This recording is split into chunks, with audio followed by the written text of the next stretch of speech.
welcome to this edition of History Through the Lens. I'm Tom Schaad. James Monroe was the fifth president of the United States and the last president of the so-called Virginia dynasty. He helped negotiate the Louisiana Purchase, and of course, he's also known for the Monroe Doctrine. He also had a daughter, Eliza, and that is why we are here today. A very interesting woman that we're going to talk about. And joining me as my guest today on History Through the Lens is Barbara VornDick, who recently wrote a book, Eliza's True Story. And it's got some interesting tidbits, and it's a very good read, and we're looking forward to hearing the relationship and why Barbara chose to write about Eliza Monroe, and also a recent event in Virginia, in Richmond, that we repatriated Eliza's remains from Paris to Richmond. First of all, my first question, though, Barbara, is what drew you to write about Eliza Monroe in the first place? In retirement, I took a part-time job as a interpreter of history at James Monroe's Highland, which is his Albemarle home. And after our initial training, we were encouraged to do our own independent research. And I became interested in the Monroe women, particularly Eliza, because very little had been written about her, and what had been written was unfavorable. And I wondered if, all of that could be true. The other thing that got my attention was that the narrative said that she abandoned her family and went off to die in Paris, live out her life and die in Paris. And at the time she made that last trip to France, she was a grandmother. Wow. And I'm a grandmother. So I'm thinking, I can't, that just didn't sound right to me. I wouldn't do that. So there were just some things that were suspect here in what little had been written about her. So I just started looking into it, and what became as a little project, let's just get some talking points for us guides at Highland, turned into, 5 years and 100,000 words. And, it just, 5 years. I couldn't let it go. I couldn't let it go. Tell me about Eliza. Who was she? What kind of a woman was she after your research? What did you find out about her?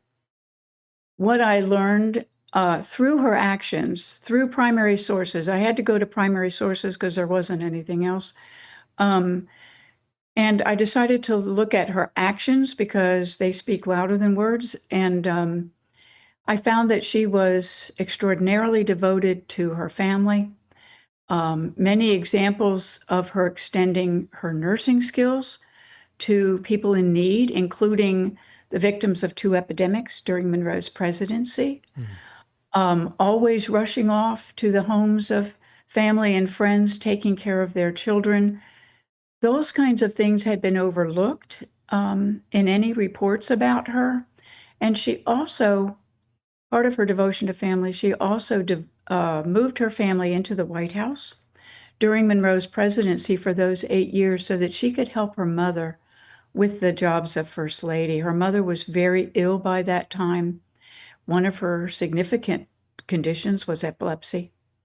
And she was not able to manage the social responsibilities of First Lady. So Eliza, at a young age of 31, just stepped up, no prior experience, and just took on that role. That's, to me, devotion to not only family, but her country.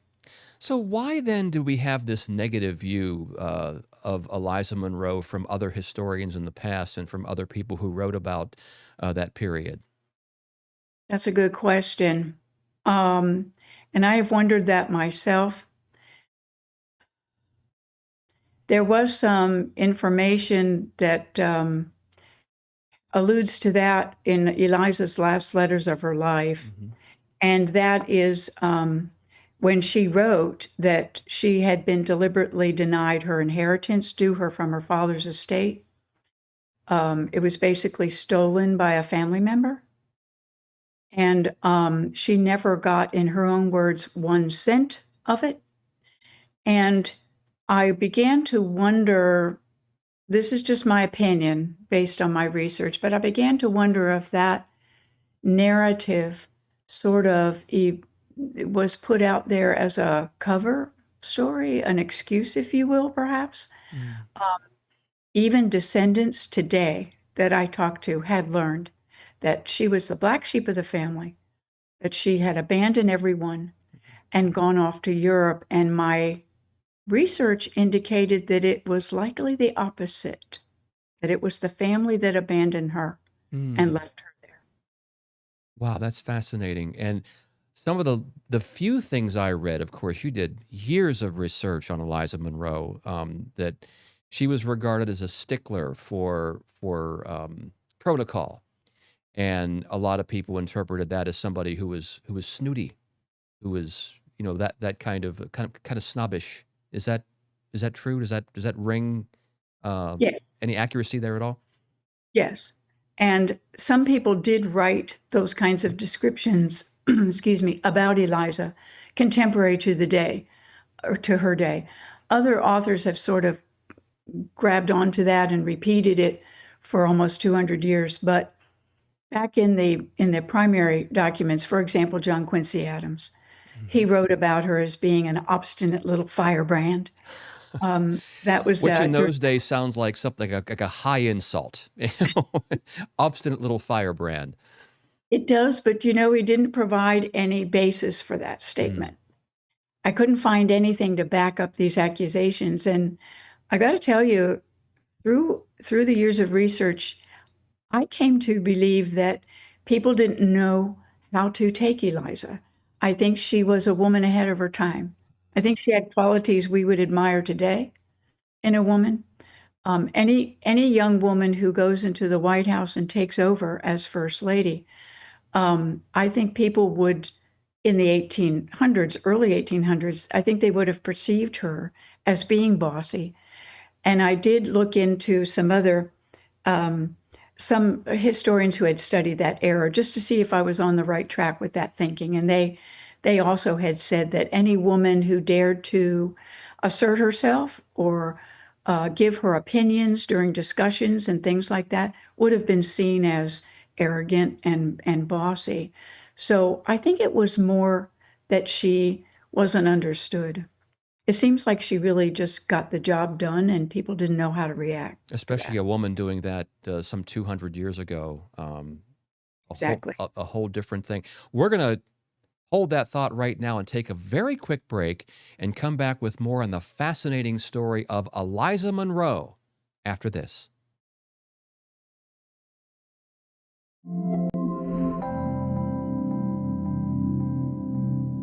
Welcome back to this edition of History Through the Lens. I'm Tom Schaad. We're talking about Eliza Monroe, the daughter of James Monroe, recently repatriated from France. Her remains were repatriated about just a few weeks back in Richmond at the Hollywood Cemetery. And the woman that was instrumental in making that happen is joining us today for this edition of History Through the Lens, Barbara VornDick, who also wrote a book, Eliza's True Story, self-published, and 5 years of research went into this. And let's just start with this in our second segment. How much do you think of Eliza's public image came from her, let's just say, a misunderstanding of her European manners, because she spoke fluent French and she had a way about her apparently, and maybe people misinterpreted that as somewhat of a snob when she was just educated, especially for a woman at that time. I agree. And I do think that was some of it. I do think that there's an important piece here that um, many people may not realize and that is kind of overlooked sometimes. And that is that when the Monroes moved into the White House, as I mentioned, Mrs. Monroe's health was very poor at that time. And so the protocols were changed, and Washington society just rebelled against that. Mm. So you have to take a couple things into consideration here. One is the previous administration of Madison. So his wife, Dolly, was a real social butterfly. Everyone knows Dolly Madison, yes. Wow, absolutely. Even had open houses at points. Everybody come in. She would pay the first visits to the wives of visiting dignitaries. Just a lot of coming and going socially with her. Well, Mrs. Monroe wasn't able to do that. I believe from my study of Eliza and that situation at that time, I believe there were three people involved in changing the protocols of the White House, reining them in to protect Mrs. Monroe. And I believe James himself was involved in that. Mm. I believe Eliza and her mother all worked together. So the protocols were changed, and Washington elites did not react kindly to that. Mrs. Monroe was, or Eliza in her stead, was not, neither of them were required to pay the first visit to the wives of diplomats. You made an appointment to see them. It wasn't just show up and knock at the door and expect to be seen. Those kinds of things were changed. And I have to tell you, interestingly, that matter of changing the etiquette in the White House came up in two cabinet meetings, but Monroe wouldn't budge. Wow. He did not back down. Um, and I think that it was all to protect the mother. I do think you make a good point about the Monroes, all of them being influenced by the protocols in France. They were all Francophiles. Hmm. They spoke French as their conversational language at home. And I think that they drew on that experience when creating the new protocols, if that makes sense. So I don't think it was a willy-nilly thing. I think they carefully considered, I think they used the etiquette that they had observed in the French court and applied that to the White House. And it was time anyway to do that because there were 20 states by the time Monroe was elected. So your congressional representation and so many more people in Washington at the time, and the diplomatic relations were expanding. And so it could not have gone on, in my opinion. I don't think it could have gone on very successfully with the way the Madisons were doing it. And I think there was I was some going to. call for change. Oh, I'm sorry. So you said some call for change. I stepped on you. I didn't mean to do that. But I was just going to say French, of course, the language of diplomats in those Yes. days. And Monroe also helped facilitate the Louisiana Purchase. So incredible growth during the Jefferson administration, and Monroe was a part of that. What was the relationship between father and daughter? You just said an interesting thing before about he didn't side with her when all this came up. He kind of kept quiet and let things play out. Usually, a father would rush to her defense, you would think. Well, I think he did. I'm sorry if I misspoke. I believe he did support it. And I, Supported the daughter, Eliza. yes, Okay, I misunderstood. because when it came up in two cabinet meetings with his guys, if you will, he didn't back down. So he stood his ground. In other words, They were opposed to her, and he stood up yeah, for her. Okay, that yeah, makes sense I to should me. have made that clear. Yes, they were talking about, we got to fix this. We got to do people are upset. And Monroe's like, nope, it's good like it is. Yeah. So Understood. yeah, he supported her, and their relationship was from everything I found just wonderful. Mhm. He would write her letters when she was in boarding school, and they're always addressed to my dear daughter, my dear child. Oh, He would visit her at the school and walk the grounds with her. There's a very sweet um, record of that where they were walking in the gardens at Madame Campan's school and their conversation there. So one of the most, I think, touching things that he wrote to her was when she was about to deliver her first child. mhm. And he wrote telling her that he had, I'm just paraphrasing here, but he had every confidence in her strength and fortitude, and that he had no doubt that she would be equal to this. And she's always made him proud, and that kind of thing, which was just very dear, I thought. A very beautiful father-daughter relationship, it looks like, especially, again, considering the times. Um, Mhm. yeah, just a fascinating. Yeah, so we're going to take another quick break, and then we're going to come back and talk more about Eliza's time in France, and of course the situation that came up happened rather quickly apart, the death of her husband and, of course, her father, the president, James Monroe, and how that affected her legacy after this.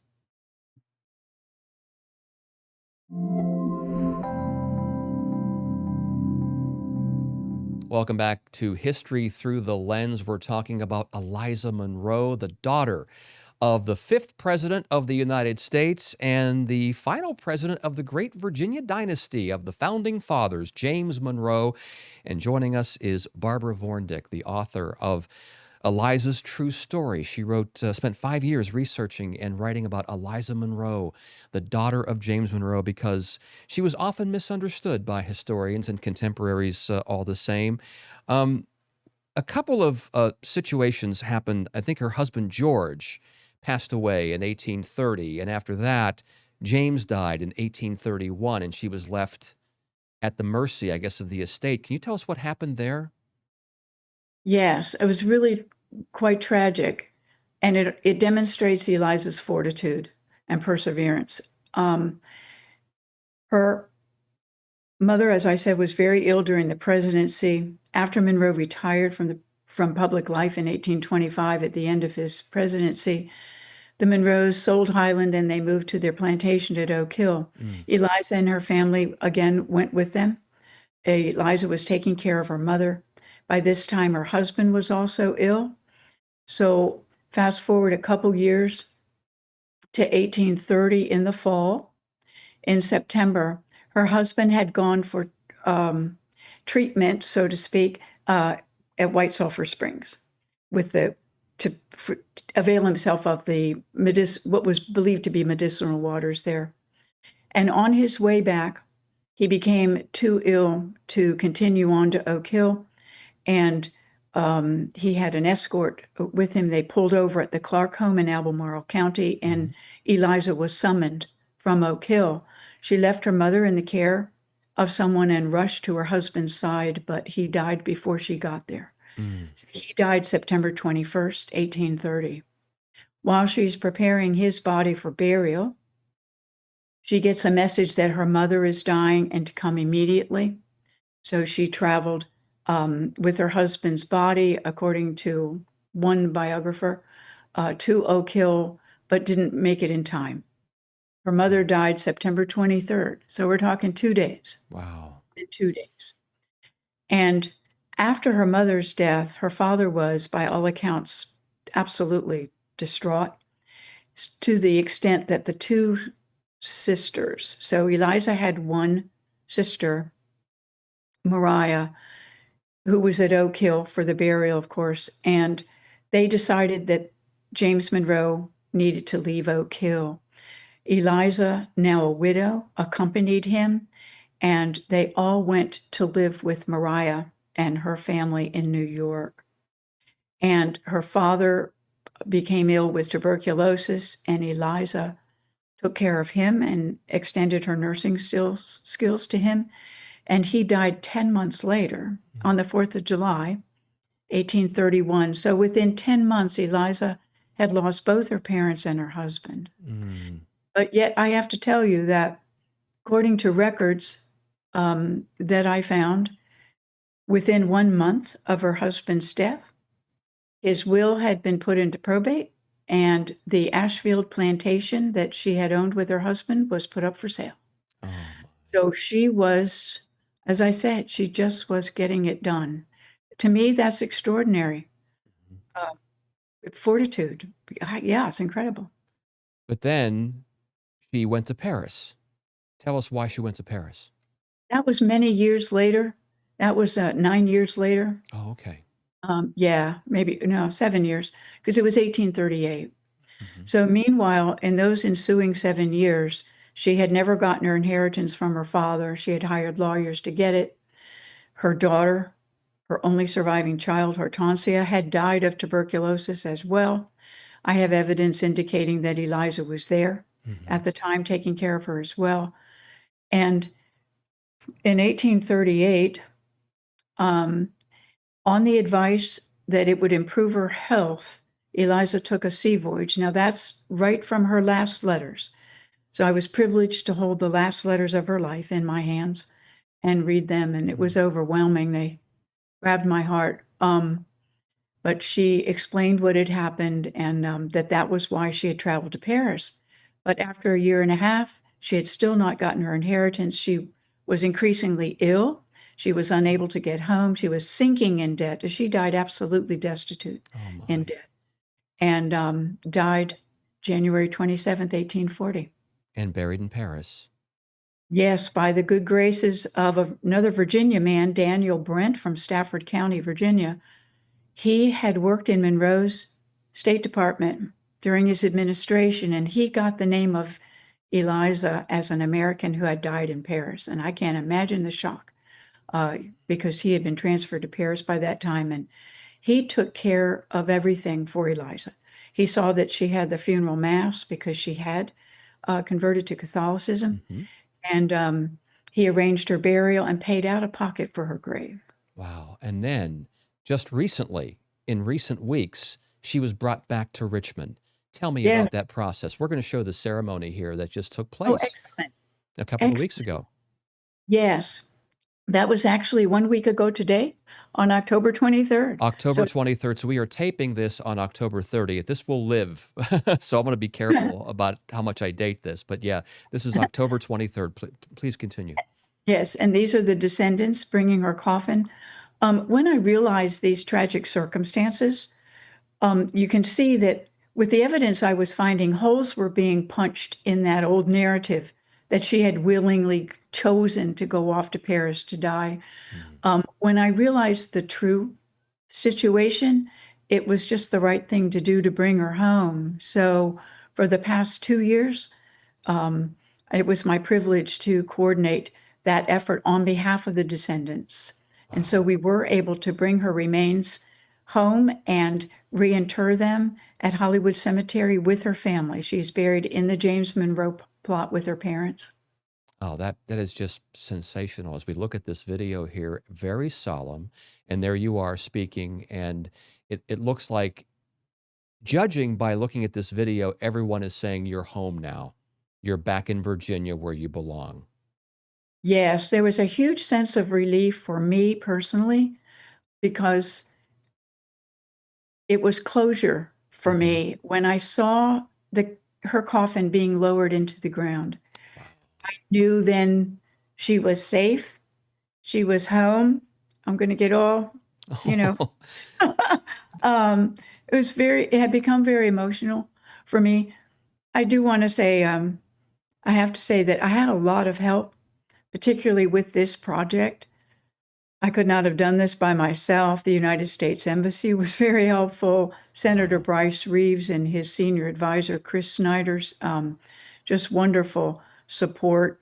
The cathedral, some of the footage there you see is her memorial mass prior to the reinterment at the cathedral, Father Tony Marks.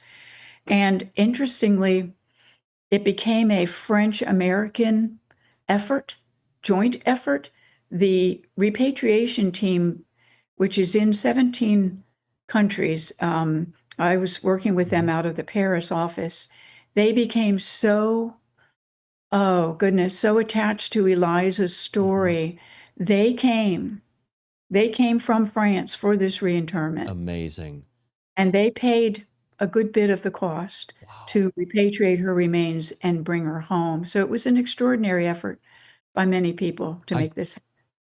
I got time for one more question. Just the legacy. What is the legacy of Eliza Monroe to America and to Virginia? In my eulogy, which it was my privilege to give at Father Tony's request, I told the descendants that they can be proud.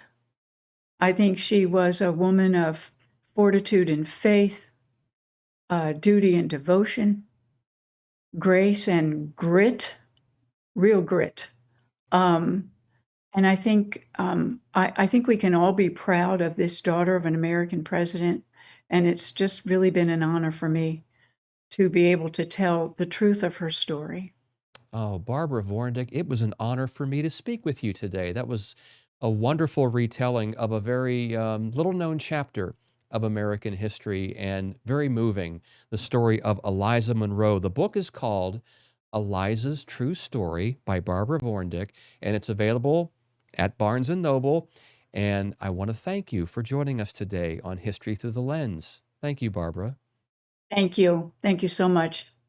And thank you for joining us. Remember, we make history every day.